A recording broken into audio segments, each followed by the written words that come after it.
குழந்தை அடதுக்கும் போதுதான் காரணம் சொல்றவங்களே நான் என்னத்தான் சொல்றதுன்னு எனக்கு புரியலைங்க. கொஞ்சம் வந்து மண்டையில இருக்கிற மசாலாவை யூஸ் பண்ண மாட்டாங்களா? அப்படி இருக்கும்போது விஜய் சார் படம் வரலன்னா அவர் ரொம்ப வருத்தப்பட்ட ஒரு ஃபேனா நானும் வருத்தப்பட்டேன். ஆனா ரூல்ஸ் ஆர் ரூல்ஸ். முதல்ல அந்த ரூல் ஃபாலோ பண்ணிட்டோம்னா இந்த பிரச்சனைகள் வராது. இது ஜனநாயகத்துக்கு மட்டும் இல்ல, இது வந்து எல்லா படத்துக்கு நான் சொல்றேன். இல்ல, எனக்கு இந்த கேள்வி என்கிட்ட எதுக்கு இருக்குன்னு எனக்கு புரியல. மத்திய அரசு எப்படி குற்றம் சாட்ட முடியும்? இப்ப குற்றம் சாட்டுறதுக்கு எது வேணாலும் பண்ணுவீங்க. பராசக்தி நீங்க அப்படி பாத்தீங்கன்னா முதல்ல யோசிச்சு பார்க்கணும். ரெட் ஜாயிண்ட் ரிலீஸ் இருக்கு. மத்திய அரசு தடையிடணும்னா ரெட் ஜாயின்ட்க்கு தடையிடணும். அவங்கதான் நாங்க எதிரியா பாக்கணும் திமுகவை. அப்போ சொல்றவங்க வந்து அது யார் இருந்தாலும் கொஞ்சம் வந்து மண்டையில இருக்கிற மசாலாவை யூஸ் பண்ண மாட்டாங்களா? ரெட் ஜாயிண்ட் எல்லாமே பேசிட்டு நீங்க ரெட் ஜாயின்ட்க்கு எதிராக ஓகே அவங்களுக்கு சாதகமா நாங்க படத்தை ரிலீஸ் பண்ணி தர முடியுமா? இதெல்லாம் மத்திய அரசுன்னா எல்லாம் இன்னைக்கு ஒரு குழந்தை அழுதாலும் அதுக்கு காரணம் என்னன்னு பசிக்குதுன்னு பாக்குறது இல்ல. மத்திய அரசு தான் காரணம், மோடி தான் காரணம்.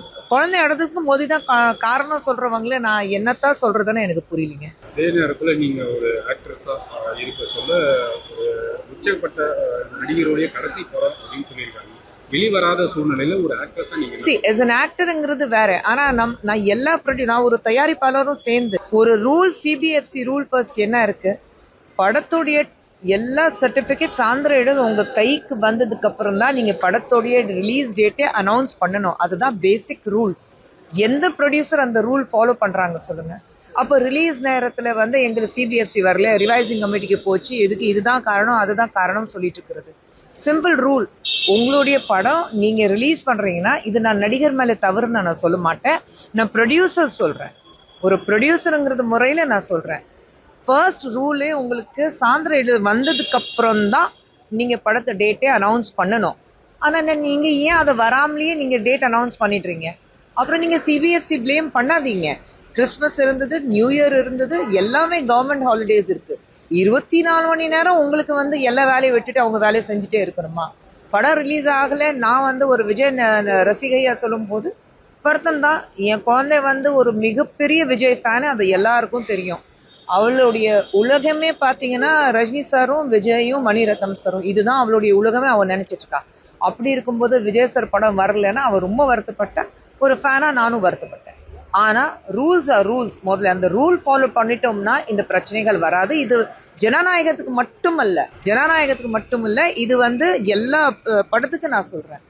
அண்ட் யார் வந்து இதுக்கு மத்திய அரசு தான் காரணம் சொல்லிக்கிறாங்களோ அவங்க கொஞ்சம் ஹோம்ஒர்க் பண்ணிட்டா, பிளேம் கேம் பண்றதுக்கு முன்னாடி கொஞ்சம் ஹோம்ஒர்க் பண்ணிட்டா, திசை திருப்பி மாற்றுறதை விட ஹோம்ஒர்க் பண்ணிட்டா பெட்டரா இருக்கும். கடைசி நேரத்துல வந்து தமிழக முதல்வரும் திமுகவினரும் காங்கிரஸரும் எல்லாரும் சேர்ந்து அதுதான் நான் சொன்னேன்.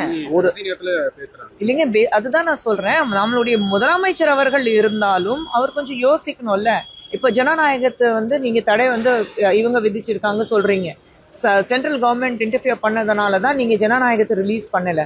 அப்புறம் பராசக்தி உங்க மகன் தானே படத்தை ரிலீஸ் பண்றாரு ஆல் ஓவர். ரெட் ஜாயிண்ட் தானே உதயநிதி ஸ்டாலின் டெபுட்டி முதலமைச்சர் தானே ரிலீஸ் பண்றாரு. அவருடைய கம்பெனி தானே ரெட் ஜாயிண்ட். அப்புறம் மத்திய அரசாங்கம் எப்படி ரெட் ஜாயிண்ட் ரிலீஸ் பண்ணணும்? நாங்க அதான கேட்கிறோம். தடை வைக்கணும்னா முதல்ல அந்த படத்துக்கு தானே தடை வைக்கணும். மத்திய அரசுக்கு இதுல கை இருந்தா நாங்க ஃபர்ஸ்ட் அதுதானே தடை வைப்போம். ஆனா மாநில முதலமைச்சர் அவர்கள் அது கூட யோசிக்காம வாய்க்கு வந்தபடி வாயை கூசாம மக்களை வந்து ஏமாத்துறதுக்காக பல விஷயங்கள் சொல்லிட்டு இருக்காங்க. அந்த பல விஷயங்கள்ல இதுவும் ஒரு விஷயம் இருக்கு.